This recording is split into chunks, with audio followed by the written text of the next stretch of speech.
Hi, this is MRJJA with the MRJJA Jiu-jitsu Academy. I'm here to do a weekly segment for MNNMMANEWS.com. And this week we're going to cover the duck under and takedown. So, if I'm in a tie with my opponent here, the duck under, the first thing I need to understand, it's always a bad idea to duck under when this guy is moving back. Because you're going to duck into space. So basically, if we're here, we're staggered, and he's moving back here, and I try to duck, this is not going to work. So what I want to do is either wait for him to charge towards me, or in a situation where he's not doing much, I push and get a reaction out of this guy. So I put my hand in a good position here on that wedge, and I start driving forward, and I wait for him to drive back. At that point, when I feel that force coming at me, this is when I really want to hit the takedown. So the takedown here, understand that the duck, you're not trying to duck your head like this and then come. I want to maintain my good basic posture. My back is straight. Everything is good. So I'm going to change levels by bending at the knees. For this duck in particular, I'm going to use an inside step. You could duck with an outside step. The inside step will give you a little bit more penetration, a little bit more power when you hit him there. The grip that I'm using, I'm going to use a double inside. You could do this in a variety of ways. You could do this elbow and head.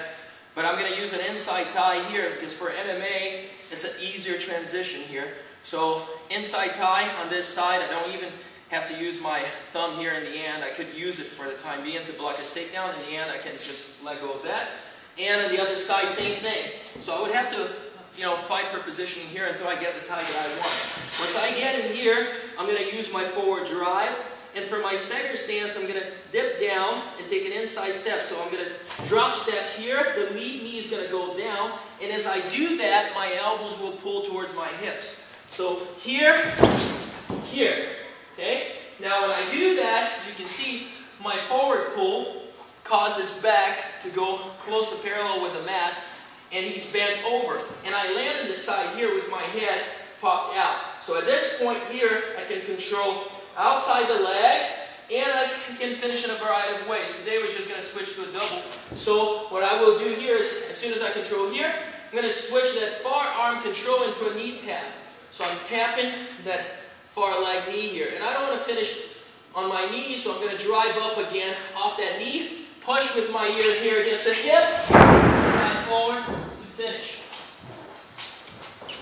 So from the different side here, you're going to start with your tie, inside tie, get good head position, get that drive so he moves forward.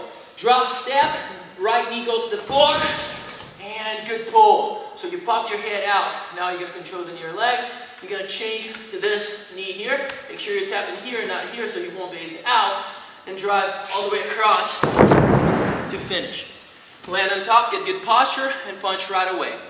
Thanks for watching. Once again, check us out at www.MRJJA.com or www.MinnesotaMMANews.com.